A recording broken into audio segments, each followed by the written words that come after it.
Hello and welcome to Coffee with the Cassells. This is episode 8 and we'll be diving in. What is that for? I was like, don't know what number we're on. Daniel's today. Yeah, fine. So, yeah, episode 8, thank you. And again, we'll be talking about all things home, HQ and fuck high rocks. We're off to a good start. Right.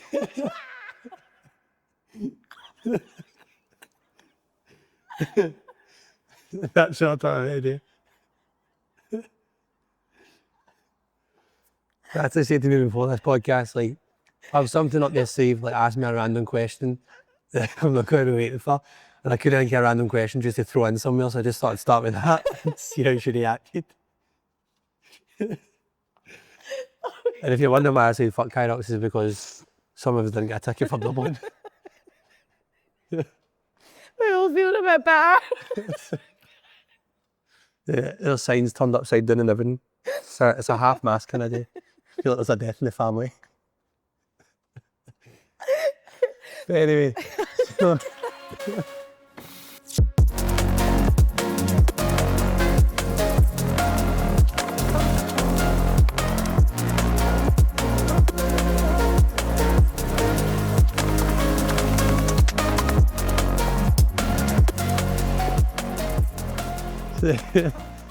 What are we going to talk about? We're going to talk about, we are actually talking about high rocks today. Because they're just back from Barcelona. We're just back from Barcelona 3 weeks ago now. Let me focus. But yeah, so we're talking about Barcelona. Our trip away. Our last podcast was about before we went. And firstly, I'd like to start by saying you didn't achieve what we fucking said to achieve. So if you did listen to that one, we did not fucking hit our targets. So shite trip all round. Not nearly 15 yet, no. Not really 15. I think 15 is no longer a fucking thing. We've transferred sports. So that wraps up high rocks. Nah, in all seriousness, so just back for Barcelona, Argy Camp. Just back for Barcelona. And as I said, we didn't, we had some targets we set out to hit. You had targets. Yeah, I think we both had a target that like for the McDoubles we were doing. So, I just wanted to get a better time than we got in Glasgow. Didn't do that. That is what PP is. So I went with the intention of trying to either go sub 103 or as close to the sub 60 as possible. Never got it. I ended up making a complete hash of it where we reckon I got a 7-minute penalties on So strange. the second run, and we're not sure. We reckon that what I've maybe done is went in where Glasgow was, the in arch was before the out arch. This time it was the other way about, is that right? Yeah, yeah. So you had to run past the out arch to get in the arch, and we think that's what I've done because it was on the second one. So yeah, it was a strange one. I got a 110 in the end, which was frustrating. Like, had I not got that penalty, you're looking at a 103 again, which I took a lot away from it, to be fair, because when I didn't notice the 7-minute penalty until after the burpees, which is a really strange thing because I thought I actually got the penalty in the burpees because when I was doing the burpees, the judge was like shouting stuff at me, wasn't he? Like, Yeah, but I didn't know what he was saying because obviously his accent.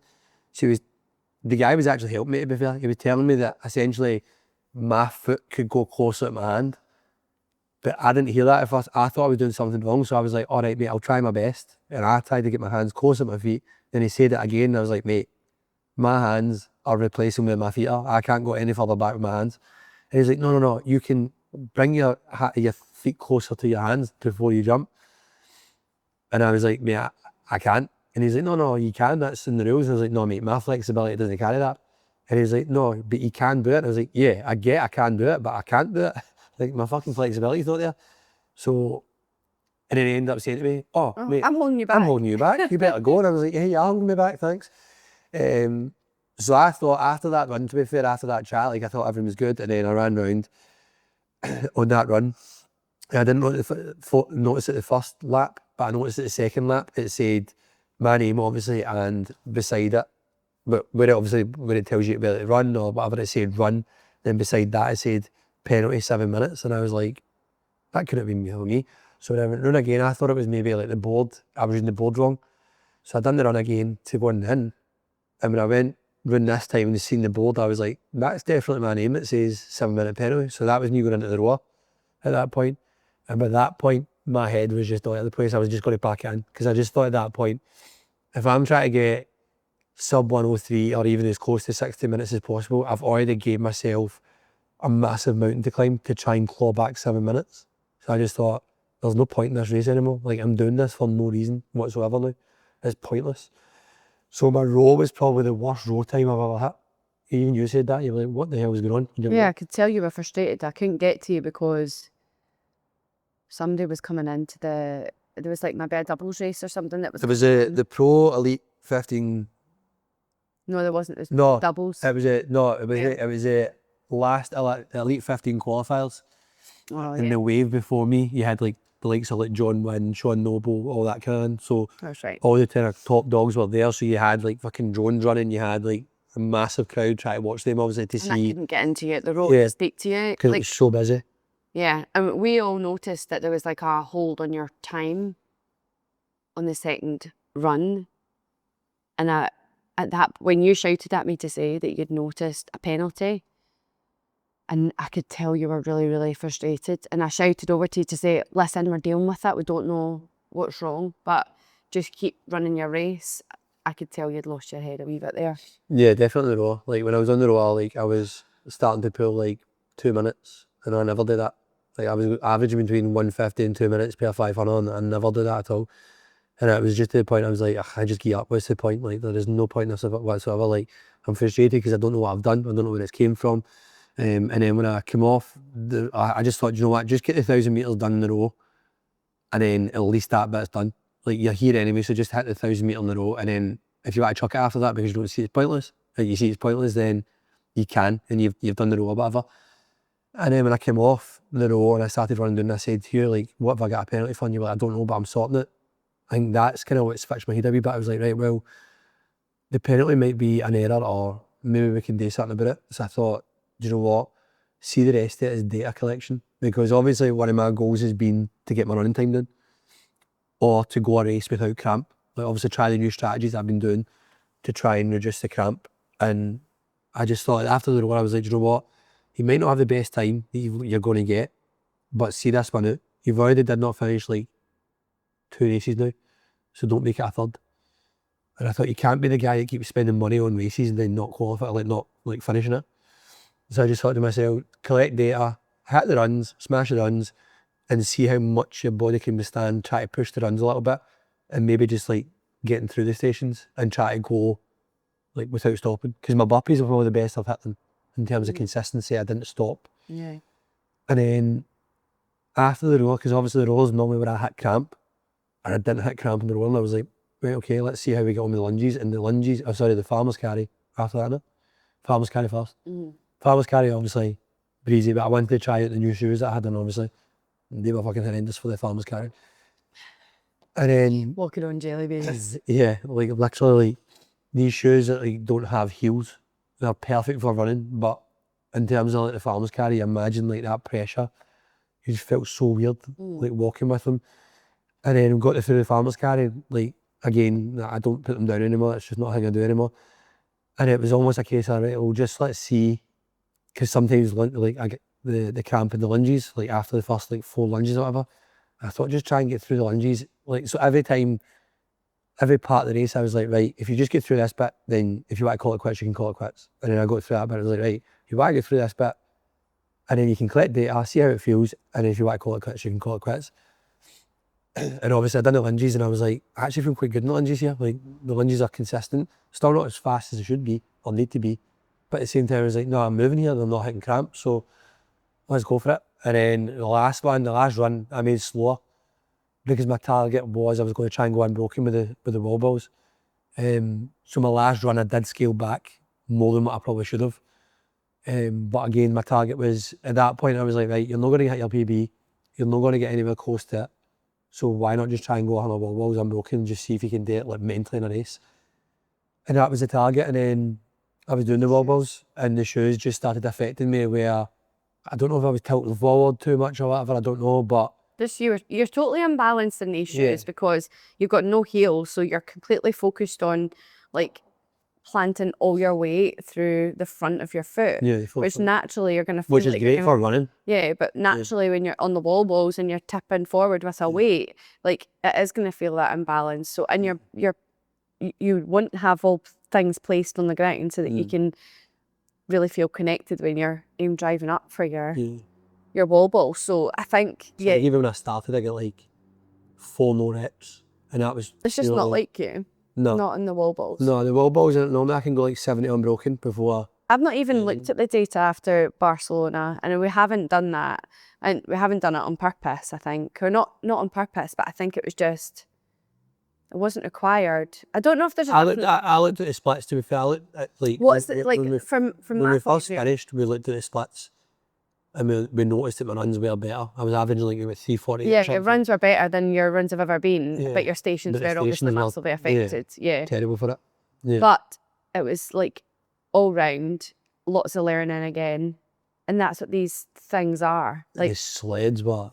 Oh, that is the worst sled I've ever hit. So I felt so sorry for everybody. To put it in perspective, right, I'm like sled push in particular is probably one of my strengths. Like I love the sled push. I can normally do it around about the 2-minute mark.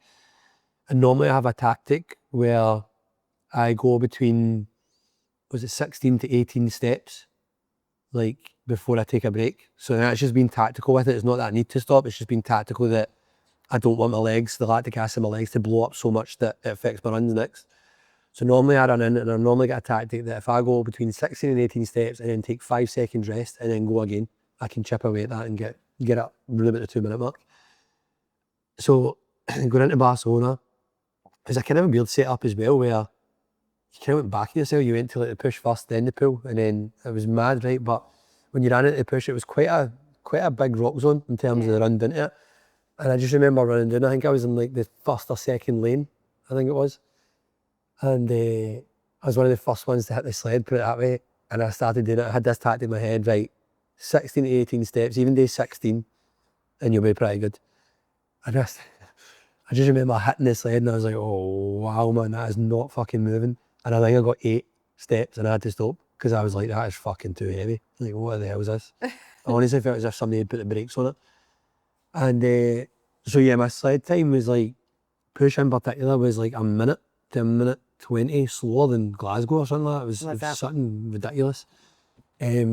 But having said that, like speaking to other people who had done the race, all said the same thing. Like the sleds were fucking heavy in there. I don't know why. I don't know what made them different, but they were really, really hard there.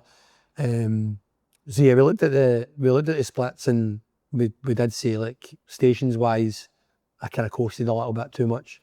Runs wise, definitely much better. And I knew that myself. Like even in the roll and stuff like that, I knew. Like at that point, it was just a case of just get through it. Just even if it comes in at like 5-minute runs or whatever, just get through it and just like I went into Barcelona as well with a different mindset of just enjoy it as much as possible to not stress. Whereas normally I put up so much anxiety and pressure on myself that we reckon that's what's causing the cramp issues and stuff like that. My body's going into fight or flight. So the whole purpose of Barcelona was to say, right, just enjoy it and see what happens.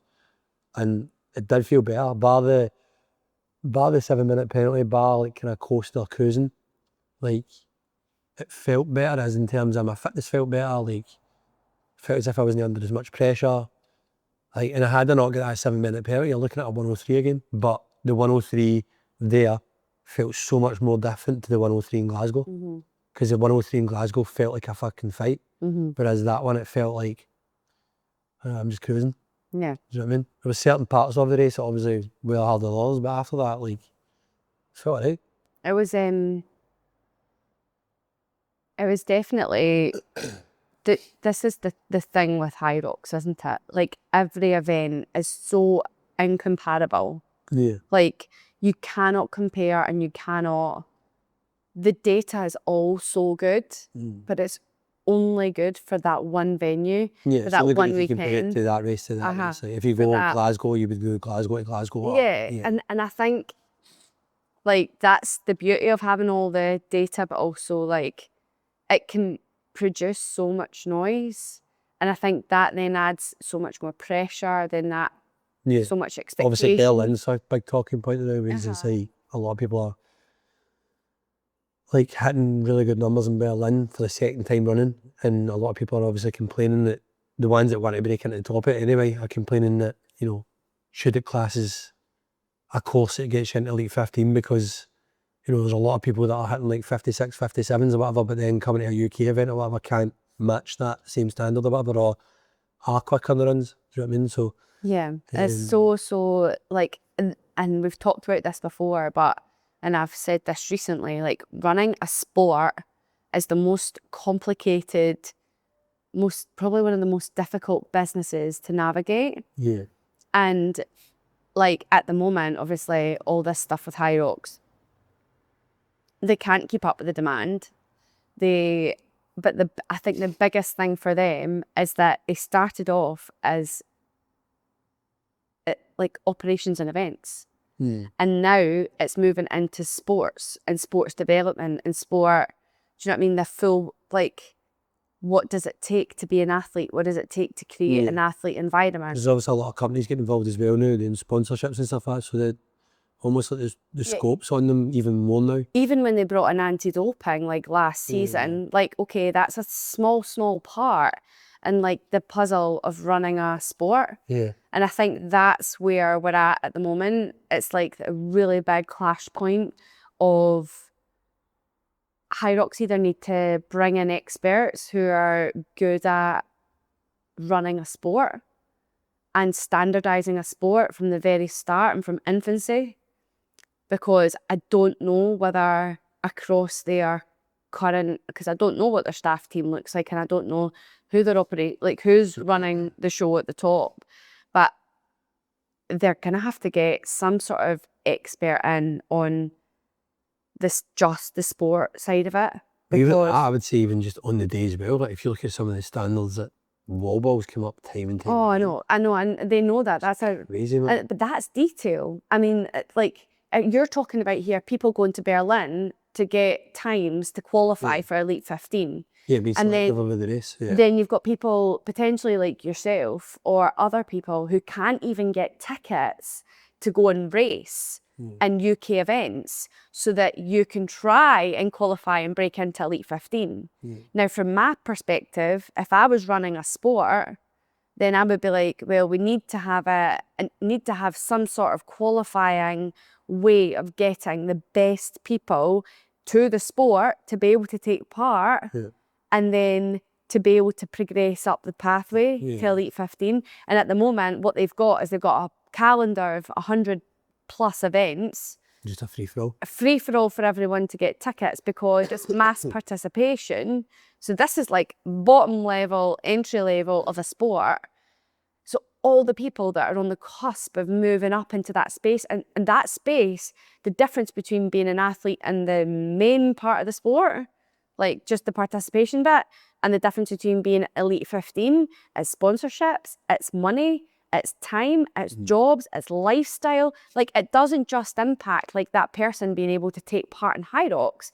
It impacts that person, their aspirations, their dreams, and that's probably why people are getting their backs up so much, because of that big, massive gap between just taking part and people wanting to do really well, because it means so much, which is what's happened to you. It means so much to you. You go to these races, you do it once, you maybe aren't coming out with the kind of things that you're looking for, but because each race is so different, your data is transferable in some way that is not transferable, and they're trying to standardize that. I totally get that.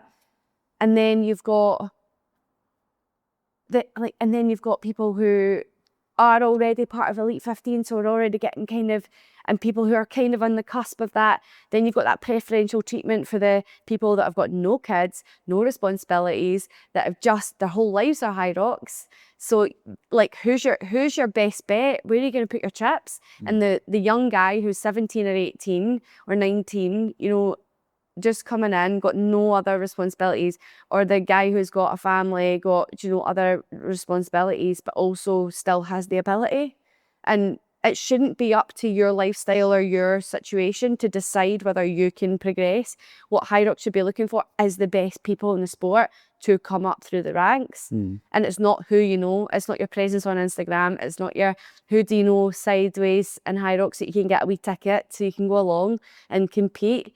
Like I think it's just that it's been, the lenses are so the one-sided. Like it's very much social media, it's very much how it looks online, it's very much that. But then you've got people who are taking it so seriously, and that's when the heart and the head part is like really starting to infringe on people's like love for the brand. I think that's the thing. It's like, even for myself, for example, like it asks big questions the way things are going. So I was lucky enough to secure a ticket for Dublin to do pro doubles with Jordan, which will be our first pro doubles together, having obviously podiumed in Glasgow in the open category. But it does kind of thing a wee bit where it's like you put question into it of your future in the sport, because it's like, if you look at it from our perspective, right, so obviously we've got 3 kids, we've got the business to run, etc. It's like, I can't compete, I can't do races every other weekend just to get 2 qualifying times. So then it narrows my chances down more. So you see, even if I can do like 5 races a season, right, because it's a lot of money. Like our doubles ticket there for me and Jordan was 250 quid for a doubles ticket. Now that's not including flights, accommodation, food, travel. And you'll invest in that if you really want to. But then what I'm saying as well is like your coaching and that as well. Like this all comes into it as well. So like I then look at it and go, right, well, I've only got like a set amount of races that I could potentially do each season. So where you've had there, right? So people are already starting to do Berlin, for example, right, to get ahead for next season. It's like, well, my first race of the next season is Dublin, because that's all I can realistically afford and manage to do right now because of the Chicago coming up. So then that puts it a back foot a wee bit. But at the same time, it's like you then had, before like it got announced to Elite 15 or whatever, like the best times and stuff like that, you had people racing like every other weekend to try and get the 2 best times to then qualify for that. Again, we couldn't just up sticks with 3 kids and just go, right, we're going there, we're going there. You could, but it's just expense. It's and expensive. also, it's also like trying to get tickets. I mean, Yeah, it's exactly. absolute And wild. so then that's the way I kind of look at it, is like, for me to try and develop in the sport, not only have you got that thing where you might not be able to do as many races as someone else who, you know, maybe doesn't have a family, doesn't have as much commitments or anything like that. We've obviously got the business to run, etc. You're going up against that, but then also it's like, I can try to get a ticket. It's like, especially now that they've changed obviously qualification standards where you have to be pro to get into the World Championships next year. That massively changes the game, where the ones that are serious about it, they want to compete, they want to go to World Championships, are now all going to try and get a pro ticket. Yeah. But at the same time, if you look at Dublin, they've not opened any more spaces. It's still like a 2-hour wave window. It's always been like that. So they've not opened up the like, if you're going to do that, then you need to kind of always make the pro men more like the male open now, where it's a massive, like a bigger window.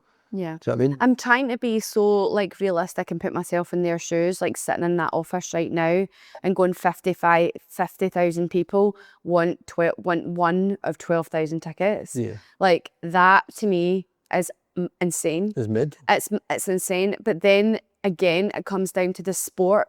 How do you set this up as a sport? And yes, okay, they're running before they can walk, and it's getting to that crunch point because there are now far too many people in gyms wanting a spot on a High Rocks. So they've affiliated all these gyms and everybody's doing High Rocks and everybody wants a share of the pie. So there's this problem. They also probably can't get enough venues that is going to house the scale and size of events that they want to. And they probably don't have the operational team to be able to deliver at the standard that they want to every event.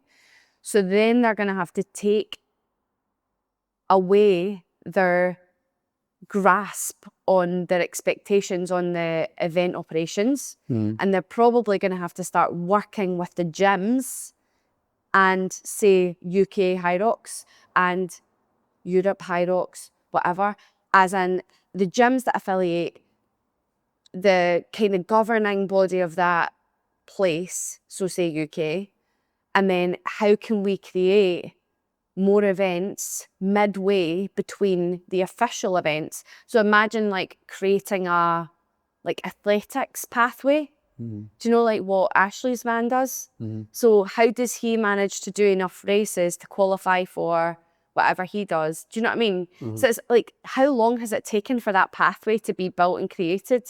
So that's what that's what they're facing at the moment, is having to build that infrastructure as quickly as possible to stop pissing everybody off. But everybody's getting pissed off because they just want to do their high rocks races the way that they were doing them last year and the year before. But now so does all these other people. It's also like people are training for it, and there's like the frustrations there because people are getting up early in the morning or whatever to go and train for it, but then can't get a ticket for it. No, I know, and I think it is. I think that is the current problem, and I know how frustrating it must like it is. I know because we're a gym and we're faced with it. You know, they're probably thankful as well that there's all these other events now popping up. Although it's competition, they were first to market anyway, so they've got that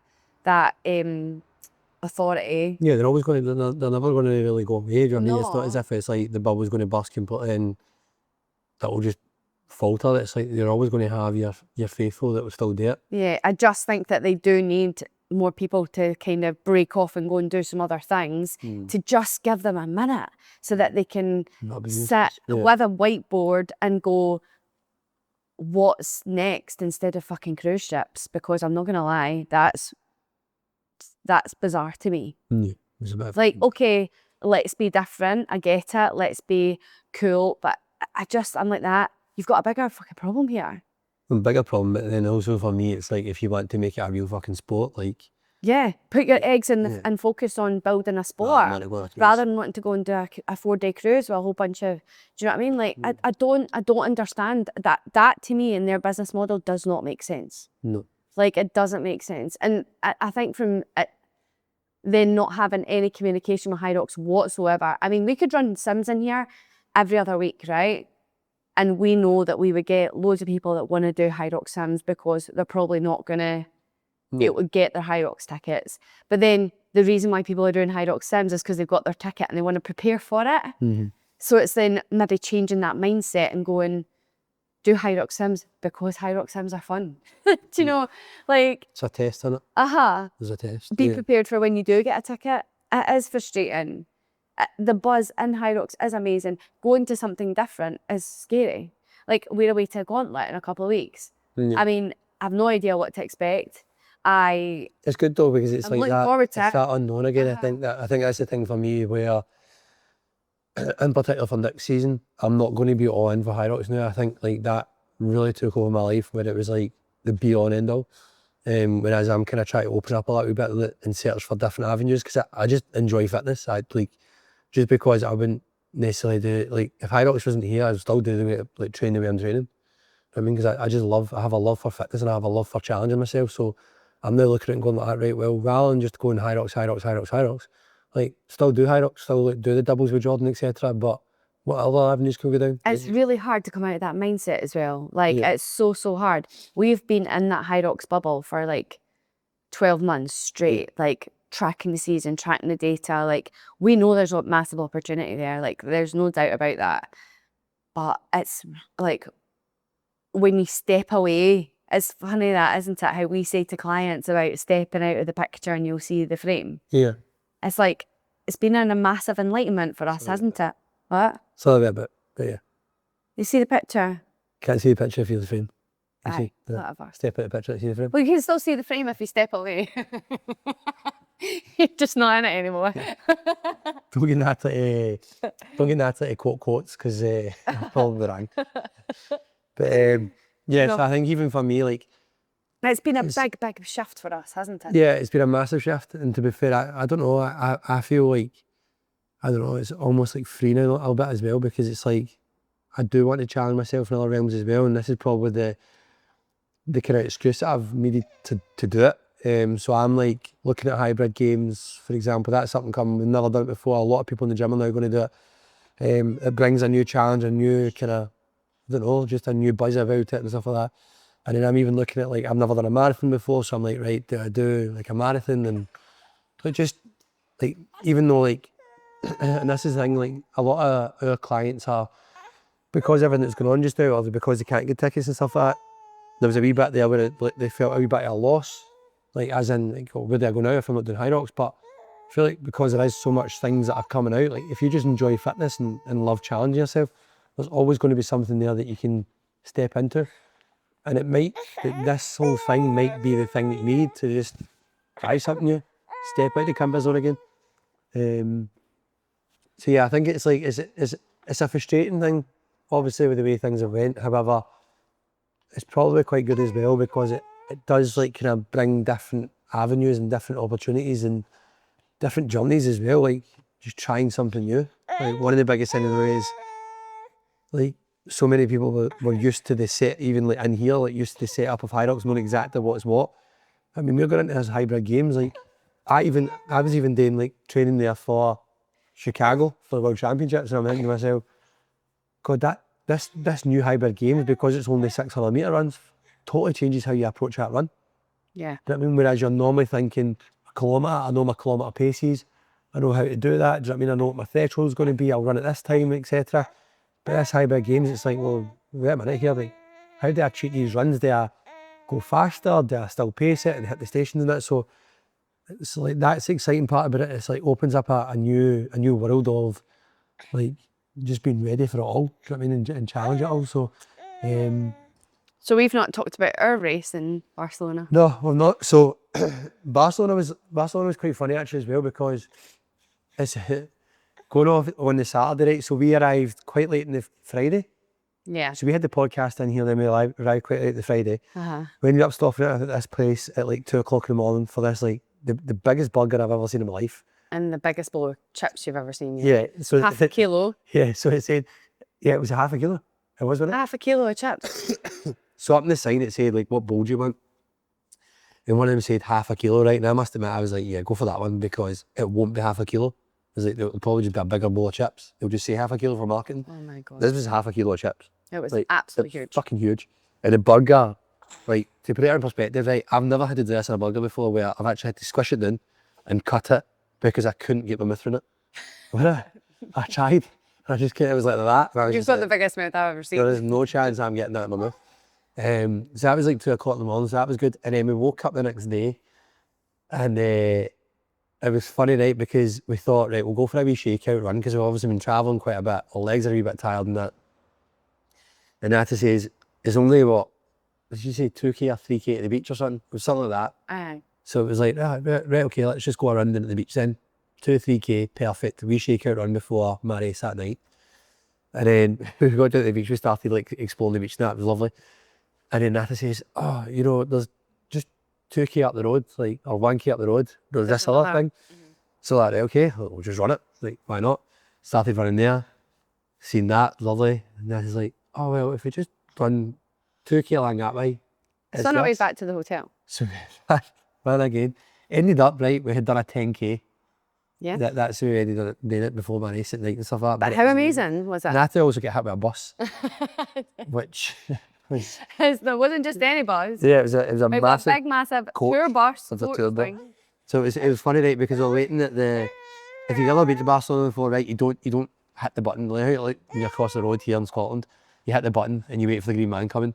In Barcelona, that doesn't work like that, right? You just basically, everything looks like a zebra crossing, but there is lights there. And you don't need to press the button, it just goes in a timer. And eventually it will turn green and then you cross the road. And we got to this bit and the bus had like, so there was cars going like down that bit of the road, like down the right hand side of the road, for example, right? But there was lights at the other bit as well that had turned red for the traffic. So many cars had turned, and the bus had, this big massive bus had started to turn that corner, but then because of traffic, it got stopped. That red light. Yeah, but it still left a bit of a gap for people to cross the road. And then, so that was like kind of on the verge of the corner.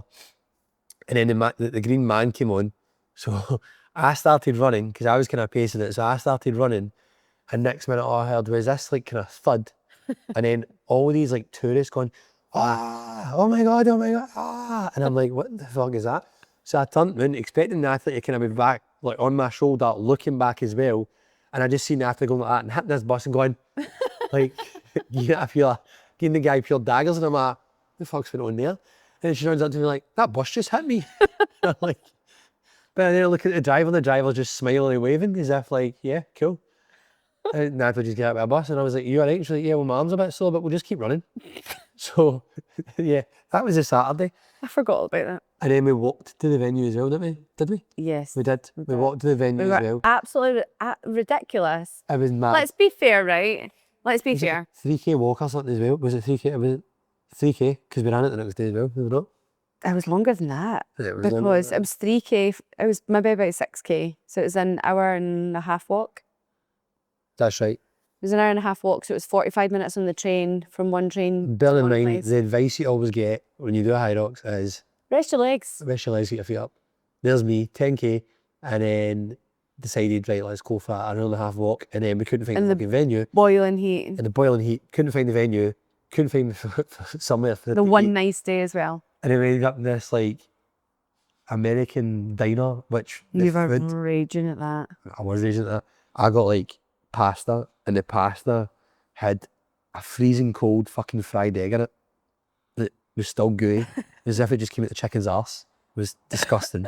And the pasta was freezing cold. It was disgusting. It was probably the worst meal I've ever had. And all I wanted was a nice bowl of pasta and then like that.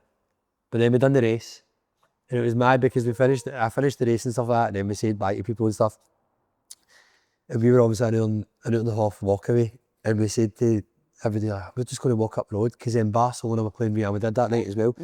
So we decided we would just walk along, but that wasn't a decision we made, like, let's just walk home, and then we might stop at a wee pub or something on the way back, because Barcelona were playing Real Madrid in the El Clasico in the final.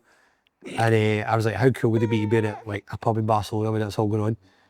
And we started getting to the door of the venue, and I just remember looking, there was just a sea of people waiting to go out, and I was like, my God, man, there's some amount of people waiting for a taxi, that's insane. Not realising, and then we turned the corner and the rain was like fucking bouncing off the ground, like torrential rain, where there was like, in Barcelona there was not much drainage either, so there was just puddles everywhere. And we tried to look at it and go, right, did we get an Uber? There was like a storm, like proper thunder, lightning, everything, proper rain. And we're like, right, we'll try and get an Uber. Or what was the other one There called? was none. Bolt. Bolt as well. There was none. And it was like, right, we'll get the train, wasn't it? The underground. We'll get the underground back to a certain location. But we had to do like a swap off.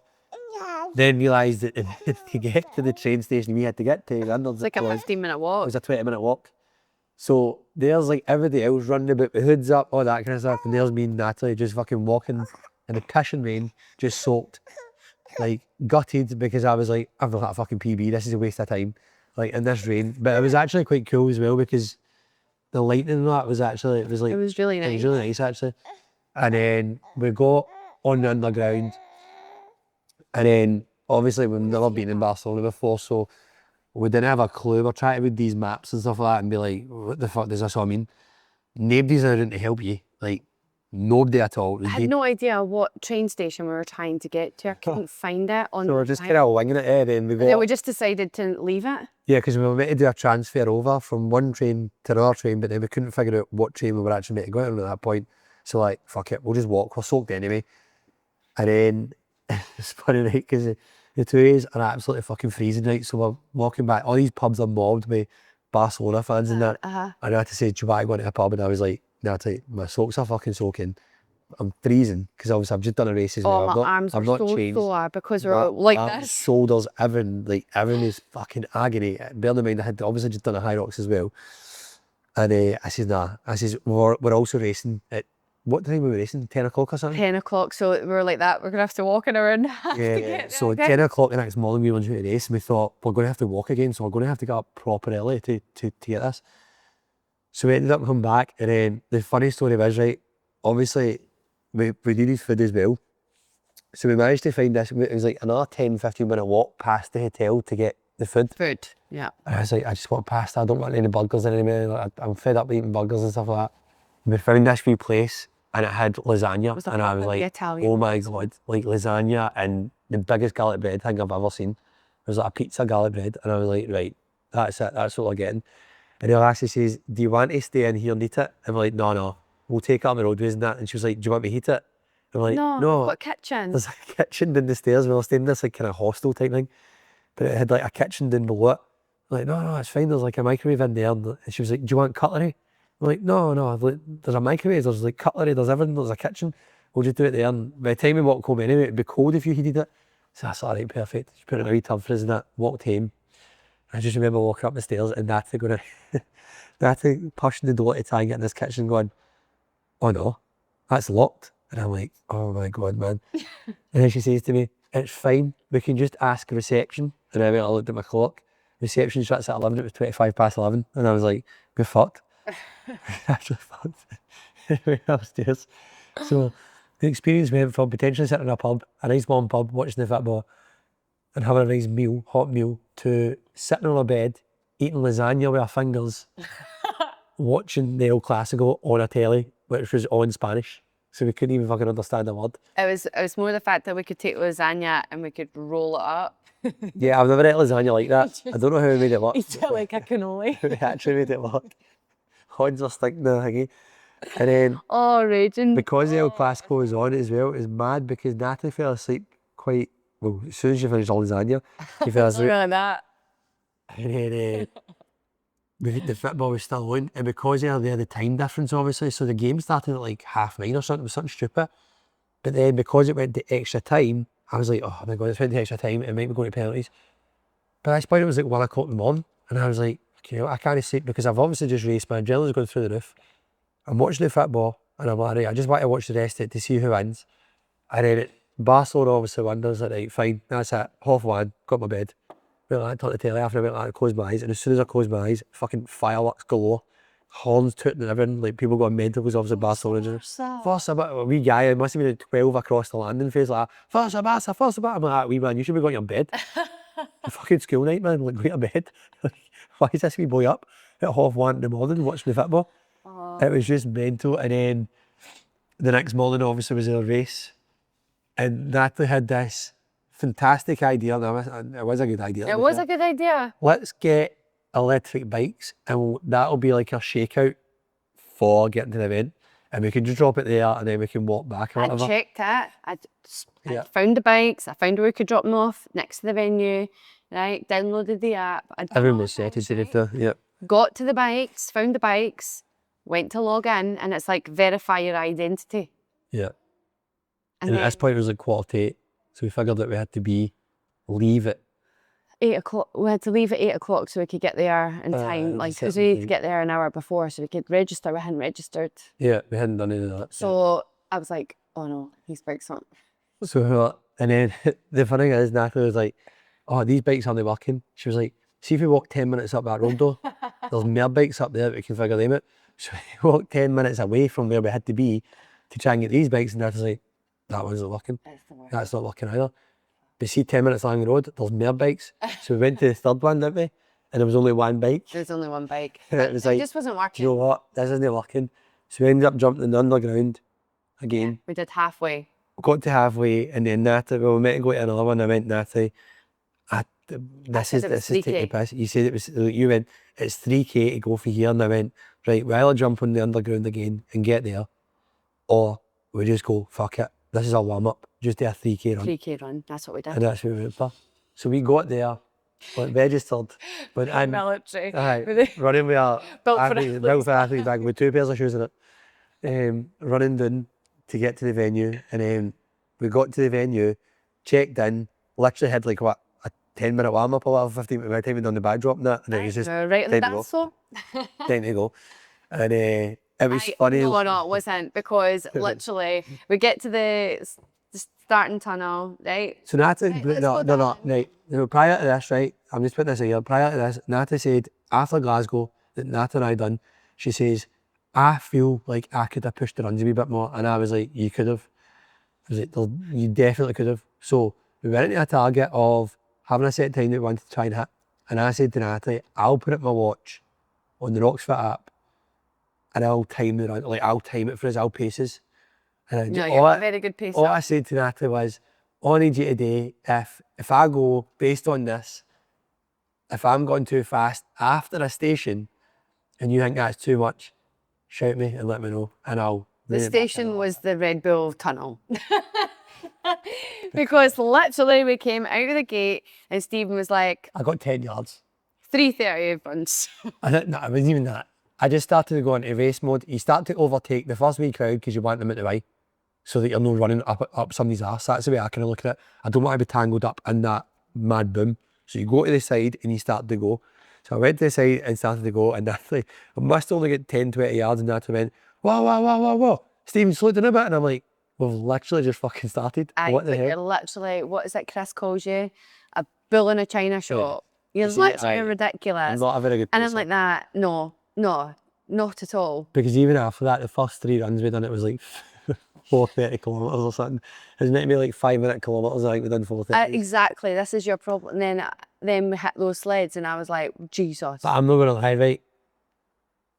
I think I've said this to you, but I loved every so often looking back and seeing the pain in your face. And the reason why I say that, right, the reason why I say that is because if you look at the pictures of Natalie, right, she always looks so fucking happy, right? And Natalie always says to me, I just love when you do a high rocks or something, you just look happy, you just smile, you're enjoying it. And see, every time when I turned in, when we were hitting like really hard paces on the runs and that, I was just like, yeah, fucking enjoy this one now. Like, let's see a happy face now. It was pure fucking fight, fed and fear. I was like, yeah, this is it. Do you know what? You not once spoke to me on the runs. So I'm like running and in my head, all I'm going is, oh my God, just keep going. And then I'm like, what? Like, I can't. Oh, look, there's somebody running beside me who's really fast. Because I didn't want to talk to you around because then I thought you'd have been like, don't patronise me. You had that face on you that if I said enmity, you'd probably go, I feel not. Yeah. So apart from if you'd told me that we weren't on track for the PB, because then if you'd told me that, I might have found another gear on some of the laps. Even if you said to me like, let's just push it just for the end of this lap. I mean, your face told me otherwise. Of course it. Your face told me that you were drowning. I was drowning. So for me to go like that, come on, kick on a bit. I'm a smart man. I don't think that ended well.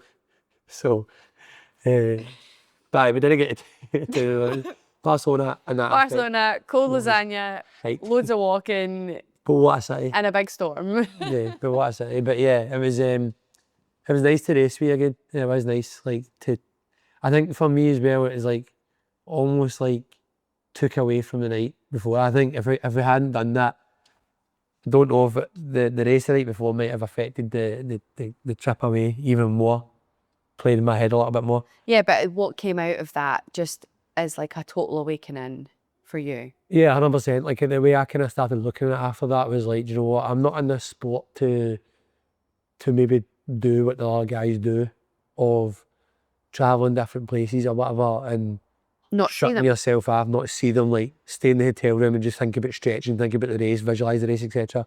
Like when I go to these places, I want to see it, I want to enjoy it, I want to take it in, I want to take in the culture, I want to explore new things, like doing the 10K before, like the 10K was probably the best part of the holiday for me. Like I loved that, like just running and seeing it and like, you know what I mean, different places and just going at our own pace, like not even canning it, it was just like enjoying it and taking it all in. Like I don't want to be, I think for a while I was chasing this vision that I had in my head that I wanted to be like professional athlete and you know, pursue the best in the sport, and I still do. Like anything I do, I still want to give my best and like I have the abilities to do that. But I don't want to be one of these ones that just secludes it to, I'm going here for a job and that's it, that's all I do and then I go home. Like fuck that, I want to actually enjoy it and experience the actual, like with a family at the end of the day, do you know what I mean? Like I think that one was special as well because we didn't have the kids, so it was something for me and you to do that we hadn't done in a long time.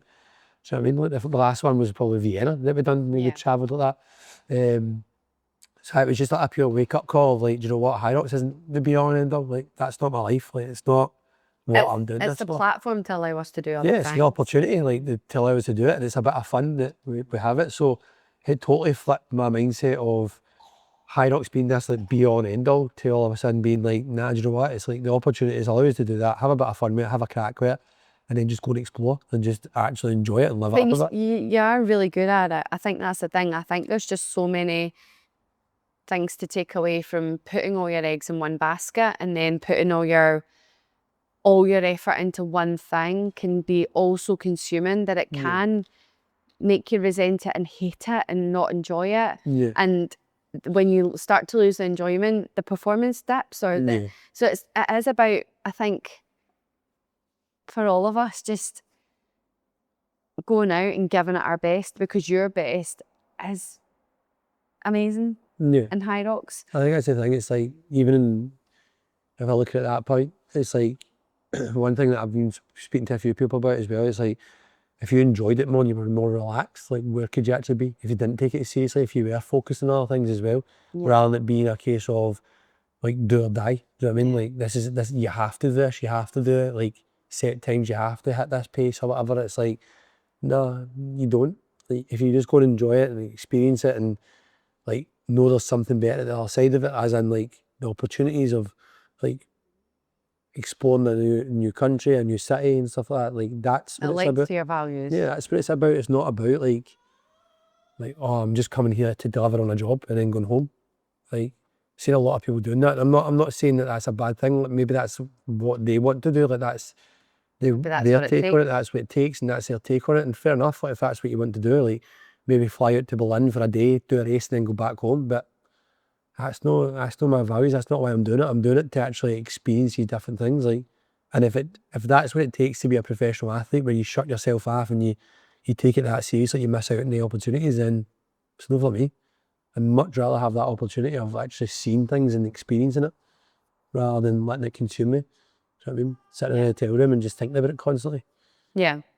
And so it's been a big. It's been a massive shift. Yeah, massive shift. Even post Barcelona and stuff like that, something just clicked, which we're obviously going to talk about in the next podcast as well. Like, where my values lie, and like where my head's starting to turn with things as well. And I've really reflected on the last year, essentially, of like how much it's consumed me, and maybe my standards have dipped in other areas and stuff like that I now need to pick up on, because I truly value the other side of it. I don't value that part of it anymore.